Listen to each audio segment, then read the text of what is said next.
everybody. I'm so excited to be reading us a book for March Madness. Today I'm going to be reading Ice Cream Man, How Augustus Jackson Made a Sweet Treat Better. It's written by Glenda Armand and Kim Freeman, and it's illustrated by Keith Mallett.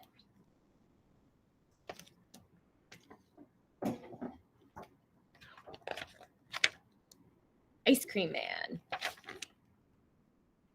On a hot summer day in 1850, Augustus Jackson's colorful hat could be seen from a block away as he strolled down Philadelphia's cobblestone streets. He pushed his cart and sang his familiar tune. It's hot, hot, hot. Come on and cool down. Old Gus has the greatest ice cream in town. Got lots of flavors, so take your pick. Set right up and have a lick. Ice Cream Man, children shouted as they came running. Ice Cream Man! Augustus Jackson stopped and tipped his hat. That's right, he thought. I am the Ice Cream Man. For him, it was a dream come true. The children gathered around the cart, each in turn, handed a penny to the Ice Cream Man. He spooned out his sweet treat and remembered how his dream began.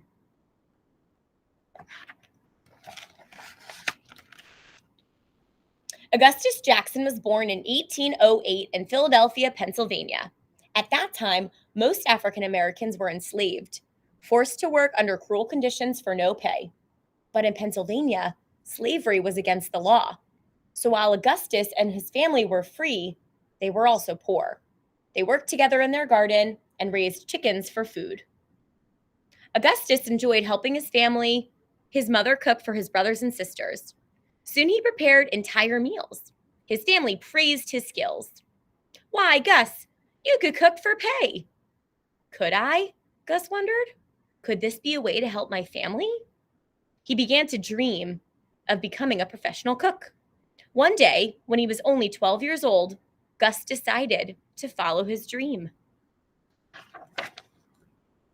Gus said goodbye to his mother, brothers, and sisters, and hitched a ride with family friends who were on their way to Washington, D.C. They knew of a place that could use Gus's cooking skills. When Gus arrived, he did not waste any time. He applied for a job at the White House. Gus met Jenny Trigger, the head cook.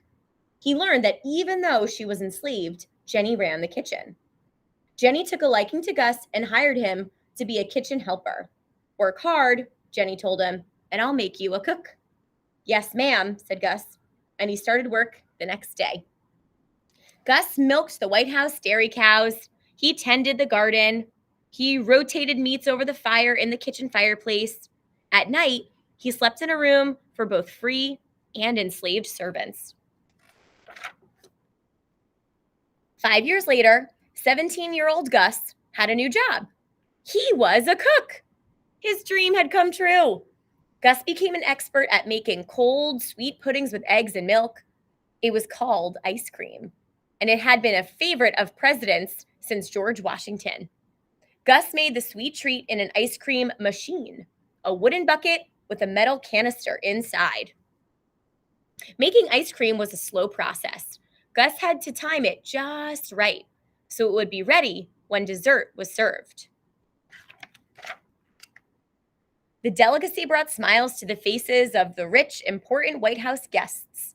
Their smiles grew even wider when Gus created a new, lighter mixture without eggs. One day, while preparing a special dinner, Gus asked Jenny, "Why should only the fancy-dressed people enjoy ice cream? Why not make everyone smile?" Now Gus had a new dream. He would make ice cream for everyone. At the age of 22, Gus said goodbye to Jenny and his friends at the White House and returned to his hometown to embark on his next adventure. Back in Philadelphia, Gus opened his very own ice cream parlor. In the White House, the guests ate Gus's delicious delicacy right away. Now that he had a shop, he had to make his ice cream last longer. So he spooned it into quarter-sized tins and placed the tins in buckets filled with chipped ice. Then he set the buckets on a big block of ice. Customers crowded inside the parlor to try Gus's one-of-a-kind ice cream flavors. Sometimes Gus brought ice cream to the new customers. He pushed his cart down Goodwater Street, chanting merrily, ice cream, come and taste. Get it for it melts. No time to waste. Strawberry mint and vanilla too. Step right up. Try something new. Gus sold all the ice cream he could make. Gus's success inspired other people to open ice cream parlors too. But no one could make ice cream as frosty, smooth, and sweet as he could. So Gus had an idea. Why not sell his ice cream to the new shop owners? He would do just that. But he would have to invent a way to make his ice cream faster. And he had to make it last even longer. One day, Gus made his ice cream the same way he always did. He poured the ingredients, sugar, cream, and one of his tasty flavorings, into the ice cream machine's metal canister. Then he took the lid, which he had a paddle attached to inside, and tightened it onto the canister. Gus placed the canister inside the wooden bucket. Next, he filled the space around the canister with ice. But on this day, in 1832, he added something to the ice, rock salt. Then he twisted the canister's handle, back and forth, swish, swish. The paddle whipped and spun the mixture. Soon, Gus removed the lid. Inside was his famous ice cream. He had made it in half the time. Gus had discovered that rock salt made the mixture freeze more quickly, and the sooner it froze, the faster it became Gus's great tasting ice cream. So he made more and more, and he created new flavors. Back and forth, rum raisin. Back and forth, butter pecan. Swish, swish, chocolate. Now Gus could make enough ice cream for the new shop owners and his regular customers too. The shop owners paid the enormous sum of $1 a quart, but it was worth every penny. Folks in Philly ate it up. Another one of Gus's dreams came true when his whole family came to work in his parlor. They packed his ice cream in rock salt and ice, and they sold it near and far.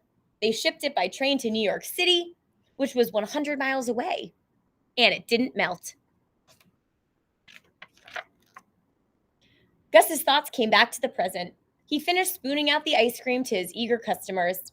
He had realized his dream and more. But even better, Augustus Jackson made people smile. Philly's original ice cream man continued on his way, singing, ice cream, quite a treat. Come smile a while and beat the heat. Try butter pecan, rum raisin too. Got a sweet tooth? Made just for you. And still today, who can eat ice cream without smiling? The end. Thanks for reading with me, everybody. What a great book. Ice Cream Man, How Augustus Jackson Made a Sweet Treat Better. Bye.